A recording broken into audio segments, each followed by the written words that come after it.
Everybody, how's everybody doing? This is Ray, Ray Rob, Sports by Ray, all that good stuff. Just wanted to tap in.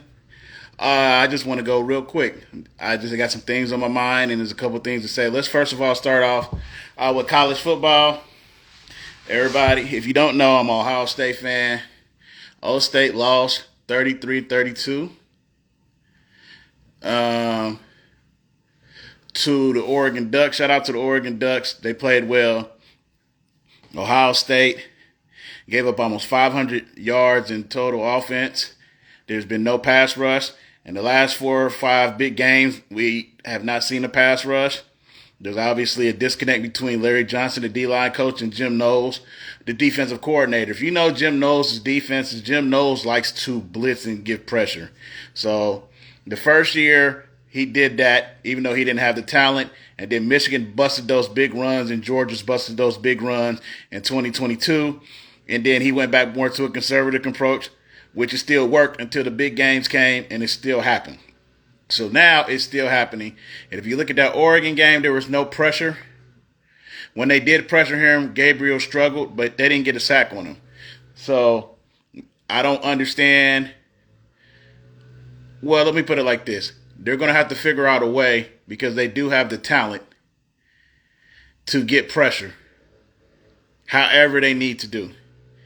The 4 down linemen, it ain't working as far as the pressure when it comes to big games.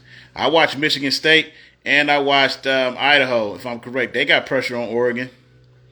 So the fact that Ohio State couldn't get pressure, big up to Oregon, but it's not talent, it's scheme.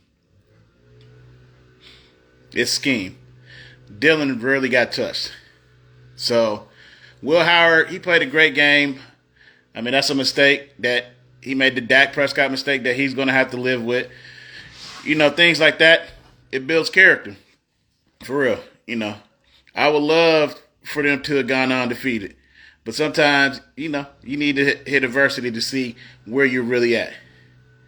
They didn't play that great and still almost had a chance to win. Besides some questionable calls, like, they didn't win, you know.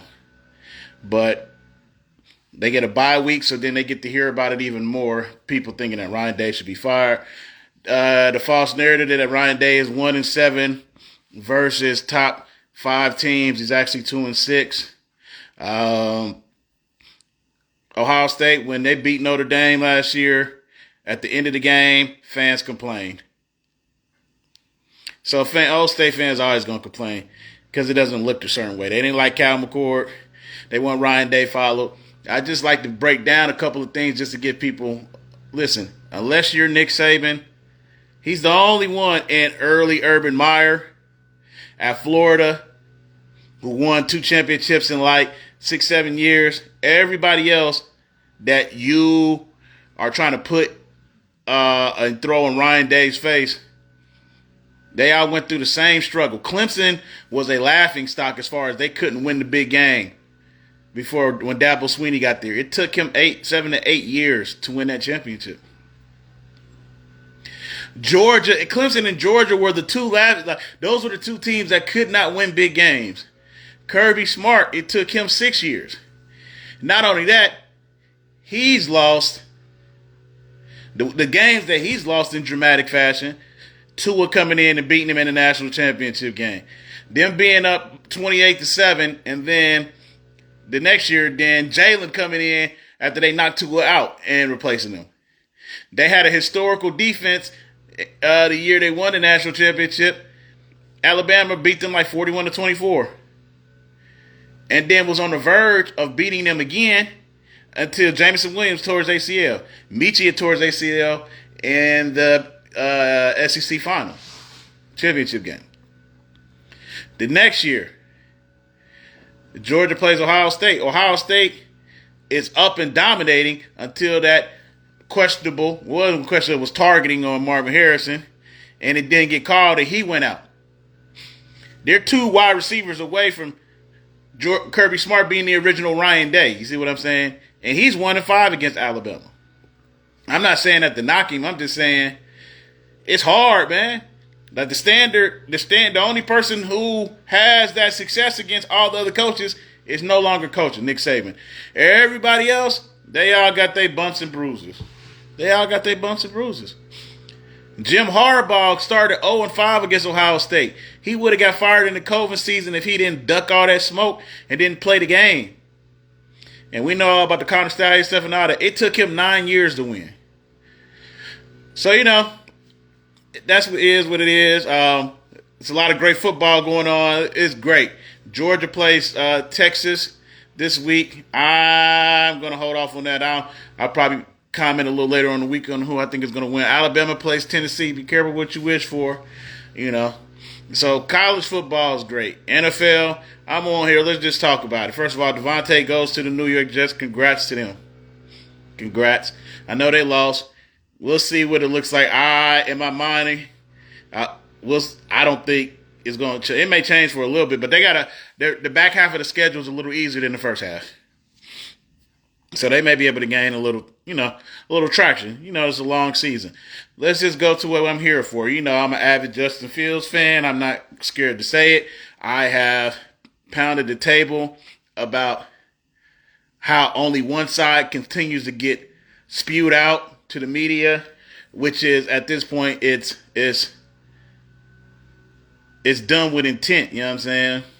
But anyway, Mike Tomlin earlier was in his press conference basically saying Russ is healthy. He's going to take Russ with the one. And then there's sources saying that Russ is in line to start against the Jets this weekend for the Sunday night game.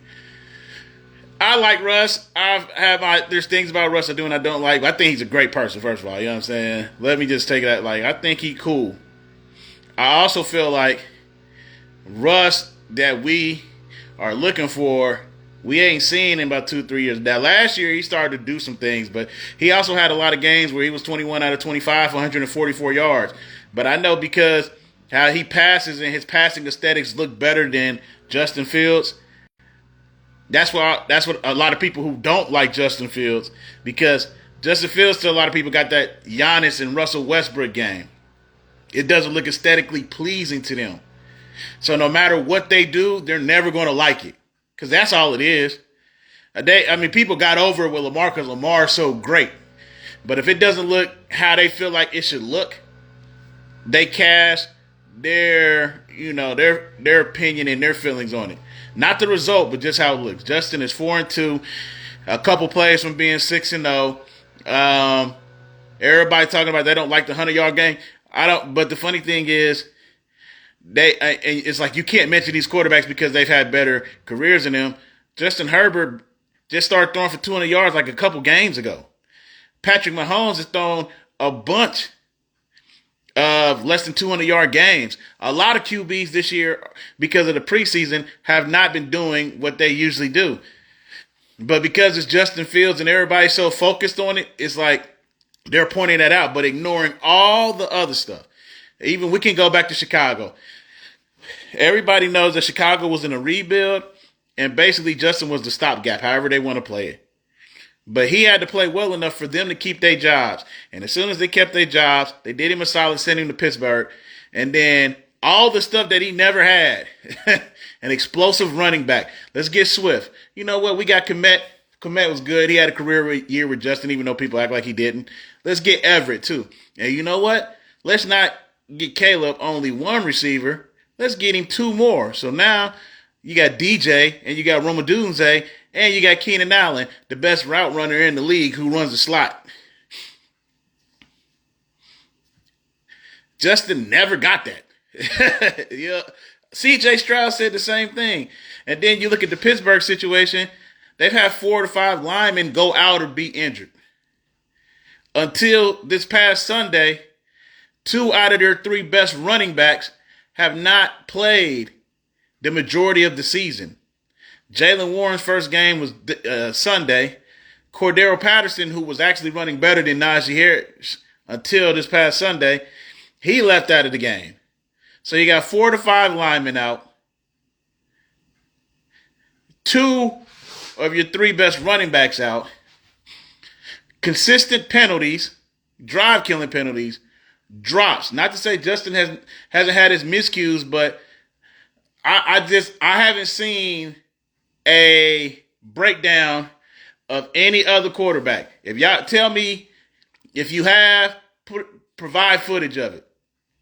Show me the game to game breakdown of any other quarterback throwing chart. If he's missed as far as like they have Justin, just show me one other person like every single game. No matter Josh Allen, who we know is better than Justin, went 9 for 31, and they brushed that off as an aberration. You know how bad 9 for 31 is? And the first thing they said, he needs to get a number one receiver. So, I mean, it just, the narratives, I get it, I understand, but it's just irritating. So, we'll see. I mean, Justin, he's I ain't gonna say he's had a couple not great games. He's missed some throws and things of that nature, but that's how the season is. Like, essentially, anything that he does bad gets magnified because it's like he doesn't have, because they know Russell's playing behind him, and so he doesn't have that grace. But there's other people who are playing terrible. There's other good quarterbacks that are not playing as well as him that you won't mention because, okay, that's them. And they deserve that grace. But I'm saying, how does he get no grace? That's what I never understand. Like, how does he get no grace? And then if Russ comes out, Russ has been out since the middle of July with this calf injury. It is the middle of October. That is 3 months. And I'm not saying he's not good or anything like that, but I just told you the deficiencies that they have in the line. It's funny, when Caleb got destroyed against Houston, the first thing they said the O-line wasn't good enough. That's the same O-line Justin had. They actually upgraded. Now the O-line is the issue. Now the offensive coordinator is the issue. But with Justin, with lesser talent, it was Justin. And people sit there and say that shit with a straight face. Like, I don't see the biasness. And I'm not, you know what I'm saying? I don't even get to the point to just have a regular basic discussion because I'm trying to just say, well, you guys are just talking about one side, but what about the other side? You guys never acknowledge the other stuff that plays into it when it comes to him. But I see Sadie McCoy, he'll go on TV with anybody else that he likes that plays bad. If he thinks they elite, well, that's all right. They can do this and this. It's crazy, man. It don't make no sense to me. But I already know how this is going. If Russ plays bad, now this is going to, you know what I'm saying? And I'm not saying I want him to play bad. I'm just saying we know the deficiencies that you literally saw a play on a third down where Justin hiked the ball and Broderick Jones left Max Crosby unblocked. And he had a beeline to Justin Fields, and Justin got out of that and got a first down. You know, Dan Orlovsky was talking about how Justin saved over like 100 hitting yards of things that happened from miscues from the O-line. If that was other people that they like, I mean, not saying Dan, I'm talking about other people that are on TV that have a voice, they would be speaking that into existence, but it's just like, yeah, it's Justin. Yeah, he did it, but he missed this throw. And if Russ doesn't have a great game going against a great defense against the Jets, they're going to say, well, he needs to knock the rust off. Well, you know, they got bad O-line play. Man, the receivers weren't getting open. And they say, you know what I'm saying, Justin and Russ led the league in fumbles and sacks. Justin had the worst situation out of that too. Now, he's been sacked 15 times this year. Off of with a terrible line. With a terrible line. Now, they may grow to get better, but I'm just saying because of the injuries and things that's happened, he's had to deal with it, and he's overcome a lot of that, but it doesn't get any grace because there's already a stigma or an opinion form of me, starting with Chicago media, which is one of the main reasons why I don't mess with the Bears anymore. How they did him like, you would have thought he was a damn criminal. Just because they wanted that number one pick. But I know if Russ doesn't succeed, they're going to point to all the deficiencies that were there for Justin and not say nothing. But you know what thing that happened? Now, guess what's happening this week? Okay, Russ is getting healthy. That's dope. Cordell Patterson is on the verge of coming back as well. Jaylen Warren, who was there, he's there. Najee Harris He had a great game last week. So the 3 running backs that Justin didn't have, Russ is about to have that at his disposal already. You know what I'm saying? A borderline all-pro type of player, Alex Highsmith, is on the verge of coming back. Justin didn't have that for the last couple of weeks.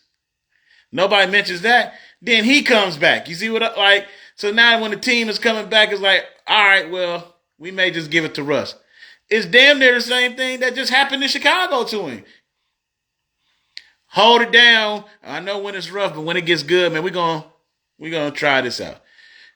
You know, and it could work. And I could just sit here like, all right, but I want to see it work over the course. Because Justin, this is the thing, like last year when the defense got healthy, finally, that last 7 games was the best team that Justin had in Chicago his whole tenure. And they had a winning record. They blew leads now. Pittsburgh blew leads here too, but everybody, it's not, that's still Justin's fault. Cool. It's not cool, but I'm just saying. When he had it, so these last 10 to 12, 13, 14 games that he's had a functioning team, he's won. So, we'll see. Y'all let me know what y'all think, man. You already know, Ray Rod, man. Y'all can find me on all platforms. Ray Rod 97, man. Have a good one.